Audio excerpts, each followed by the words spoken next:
자, 어제 XRP 강하게 반등하는 모습을 보여주었습니다. 그래서 많은 사람들에게 다시 한번 힘을 북돋아 줄 수가 있었는데요. 오늘 정보를 시작하기 전에, 영상을 시작하기 전에 여러분들께 먼저 드려야 될 말씀이 있을 것 같습니다. 제가 며칠 전 영상에서 XRP가 한창 떨어지고 있을 때 30센트 근방에서 일부 손절을 치겠다라고 말씀을 드린 적이 있었는데요. 손절을 쳤었고 밑에서 잡을 수 있었는데 21센트, 24센트 근방에서 잡을 수 있었는데 제가 욕심을 부리다가 못 잡았습니다. 그래서 초반에 의도 자체는 좋았는데 욕심 때문에 결과를 그르쳤다라고 볼 수가 있겠죠. 자, 근데 제가 그 말씀을 드린 거는 제가 영상을 만들어 가면서 시청자분들께 말씀을 드린 것이 있습니다. 제가 만약에 장투 물량을 좀 정리를 하게 되면은 스텔라 때처럼 말씀을 드리겠다고 약속을 드린 적이 있어가지고 약속을 지키기 위해서 근데 사실은 원래 제가 비상속보 영상을 만들지 않았었습니까? 이 빵형이 말하기를 SEC가 리플사를 상대로 소송을 건다. 그 비상속보 영상 만들고 나서 이거 좀 불안한데 지금 좀 정리를 좀 하고 나중에 다시 들어가던가 해야 되지 않나라는 생각이 들기도 했었습니다만 그래도 방송에서 먼저 이야기를 하자. 그때까지 별일 있겠어 라고 생각을 했었는데 그냥 막 쏟아버리니까 저도 약간 패닉이 온 것도 사실입니다. 그래서 며칠 전에 제가 일부 매도하겠다라고 말씀을 드린 것은 무슨 혼란을 야기하기 위해서 여러분들께 말씀을 드리는 것이 절대로 아니었습니다.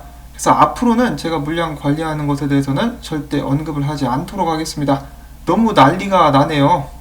저 같은 경우는 지금 만약에 XRP가 계속 올라간다, 그리고 중요 구간까지 올라가서 다시 회복을 하고 버티거나 증권 문제에 관련돼 가지고 진전이 있으면 개수를 좀 손해보더라도 거기서 추매를 할 수도 있는 거고 그동안에 단타로 수익을 본 것도 있기 때문에 충분히 감안해가지고 계속해서 매집을 해 나갈 수가 있습니다. 그리고 또 만약에 가격이 떨어지게 되면은 그때 뭐 주소도 되는 것이고 편하게 가려고 합니다. 암호화폐 투자하는 것 때문에 너무 많은 스트레스를 받고 싶지는 않거든요. 그리고 제가 물량이 많은 편도 아니고 그러면 또 물량이 왜 많이 없냐라고 하실 분들이 계실 텐데 뭐 돈이 많이 없으니까요. 거기다가 저는 몇 차례 이미 말씀을 드린 적이 있지만 분산 투자를 합니다. 그 중에서도 당연히 XRP 비중이 제일 높았었는데 지금 비트코인 가격이 엄청나게 올라버렸죠. 그래가지고 본의 아니게 비트코인 비중이 더 커졌습니다. 자, 그리고 댓글 중에 종종 나오는 이야기 중에 하나가 뭐 트럼프 정부가 리플 친화적이다, 바이든 정부가 오히려 리플사를 도울 것이다, 계속해서 이렇게 저렇게 이야기가 나오는데요. 그 부분에 대해서는 저도 확실한 답을 모르겠습니다. 리플사가 백악관이랑 정기적으로 만나고 있다, 그런 정보가 나왔을 때만 해도, 이 빵형이 재무장관과 면담을 했다, 그런 정보가 나왔을 때까지만 해도 이제 트럼프 정부를 등에 업고 리플사가 승승장구하겠구나 라고 생각을 했었는데 이 규제에 대한 발전이 없으면서 빵형이 최근에는 공개적으로 바이든 정부가 들어서게 되면은 새로운 변화와 발전을 기대한다, 이런 식으로 말까지 했기 때문에 어느 쪽이 리플 친화적이다 모르겠습니다, 저는. 자, 아무튼 이 잡설은 여기까지 하고 오늘 나온 정보들 또 한 번씩 쫙 알아보도록 하겠는데요. XRP 급반등, 30센트 선 회복, SEC의 소송 영향을 벗어날 수 있을까?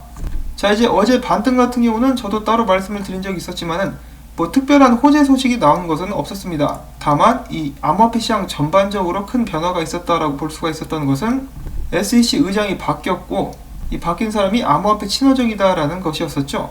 그에 대해서 전 정부 법률 변호사이자 지금은 컴파운드의 법률 고문인 제이크 체르빈스키는 이렇게 이야기를 합니다. 이번에 SEC 의장이 바뀐 것 때문에 리플사에 대한 소송이 영향을 받을 확률은 극히 드물다. 이 크립토 맘이라 불리는 헤스터 피어스 의원 같은 경우는 전에 킥 재단이라든지 그런 쪽에 소송이 들어갈 때 이에 대해서 반대하는 목소리를 항상 내기도 했었고 언제나 자기 의견을 이야기하는 사람인데 이번 리플 사건에 대해서는 수상할 정도로 조용하다. 이 SEC가 소송을 걸기 위해서 위원들로 하여금 투표를 하게 하는데 이번에는 무기명 투표가 진행됐었던 것 같고 찬성했었던 사람들이 많았었던 것 같다. 이 부분에 대해서는 빵형도 이야기를 했었죠. 이 SEC가 투표를 했는데 리플사에 대한 소송을 진행하기로 한 것 같다, 뭐 이런 식으로 이야기를 하기도 했었습니다. 자, 아무튼 그 외에 제이크 레이튼은 떠났지만은 이 소송은 SEC에 남게 되는 법 집행 변호사들에 의해서 주도되게 될 것이다. SEC의 리더십이 바뀌었다라고 해서 SEC가 소송을 걸어놓고 바로 취하할 것이라고 생각하는 것은 실수다라고 이야기를 했습니다. 자, 물론 이것은 한 사람의 의견입니다. 암호화폐 업계에 관련된 변호사의 의견이기 때문에 참고적으로만 들을 수가 있겠고, 한편 이 코인텔레그래프 같은 경우는 최근에 지명이 된 SEC 의장에 대해서 이야기하기를 엘라드 로이즈먼이 단지 임시 대행으로 일할 가능성이 있다. 1월에 바이든 행정부가 출범하게 된다면 SEC 위원장이 정식으로 선출되게 될 가능성도 있다라고 이야기를 전하기도 했었습니다. 한편 리플사의 소송에 관련된 여파가 일파만파로 퍼지자 리플사의 법률 자문관인 스튜어트 알데로트 씨는 어제 트윗을 남겨서 이야기하기를 지금 현재 SEC의 고발은 혐의일 뿐 결정은 법원이 하게 될 것이다 라고 이야기를 했습니다. 그러자 빠경이 이 트윗을 리트윗을 하면서 이야기하기를 이것은 매우 중요한 이야기다. 사람들은 SEC 버전의 이야기를 들었을 뿐 법정 절차가 진행됨에 따라 곧 세상은 더욱더 확실하고 완전한 사실들을 알게 될 것이다 라고 하면서 굉장한 자신감을 아직도 보여주고 있었습니다. 자, 저 역시 증권 문제는 해결되게 될 것이라고 생각을 합니다. 빨리 해결되면 해결될수록 좋겠죠. 그냥 합의를 보고 리플사가 SEC에 거액의 벌금을 내고 사업을 진행할 수가 있다라면은 최근 있었던 여파들 같은 경우는 눈 녹듯이 사라지게 될 수도 있겠습니다. 근데 만약에 싸움이 장기화된다 그러면서 안 좋은 소식들이 나오게 되면은 아무래도 시장에 좋지 않은 영향을 주게 될 가능성이 굉장히 높다라고 볼 수가 있겠죠. 특히 XRP에 관련된 서비스가 중단되거나 상폐되거나 그런 일들이 생기게 된다면 투자자들에게는 굉장히 치명적이 될 수가 있겠습니다. 그리고 지금 제가 영상을 만드는 중간에 또 안 좋은 속보가 들어왔는데요. 비트스탬프가 SEC 여파 때문에 소송 여파 때문에 XRP 거래를 중단한다라고 나섰습니다. 비트스탬프 같은 경우는 ODL 파트너이기도 하고 미국 쪽에도 진출을 한 유서 깊은 꽤 오래된 암호화폐 거래소라고 볼 수가 있겠는데요. SEC에 대한 소송 여파 때문에 다른 나라 고객들은 영향이 없을 것이지만 미국 고객들은 다가오는 2021년 1월 8일부터 XRP 관련 거래를 하게 될 수 없을 것이다 라고 이야기를 하고 있습니다. 자, 부디 이것이 일시적이기를 바라보고요. 이 상황에 대해서 XRP 커뮤니티의 겔가트론 같은 경우는 비트스탬프는 이제 미국 거래소도 아닌데 이런 식으로 조치를 취하고 있다. 조심하라라고 이야기를 하고 있고 지금 현재 암호화폐 시장에서는 코인베이스가 다음에는 XRP 거래를 중단시킬 것이다 혹은 상폐시킬 것이다 라고 하면서 많은 경고의 음성들이 나오고 있습니다. 여러분들이 시장을 잘 살펴보시면서 주의를 기울이셔야 할 것 같네요. 지금 상황이. 그리고 한술 더 떠가지고 이토로 역시 SEC 관련된 사건을 주시하고 있다.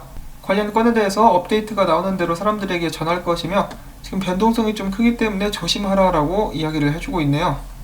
자, 일단 이런 식으로 좋지 않은 소식들이 계속되고 있는 가운데 케인 아일랜드 얼터너티브 어드바이저의 투자 고문 티모시 피터슨이 이야기하기를 이번 소송건 때문에 평균 XRP 홀더들의 손실액이 6,000달러로 추정된다라고 이야기를 합니다. 엄청난 손해라고 볼 수가 있겠죠. 그러면서 총 100억 달러 상당의 손실이 있었던 것으로 추정이 되며 이 손실이 없었다면 미국 정부는 10억에서 20억 달러 자본 이득세를 거둘 수 있었을 것이라면서 이번 조치에 대해서 이 좋지 않은 효과가 있음을 전했습니다. 자, 그 다음에 리플사를 굉장히 싫어하고 업계의 수치로 여기는 알렉스 크루거 역시 리플사가 그래도 소송에서 승리할 수 있으면 좋겠다라는 이야기를 다시 한번 했다라고 하네요.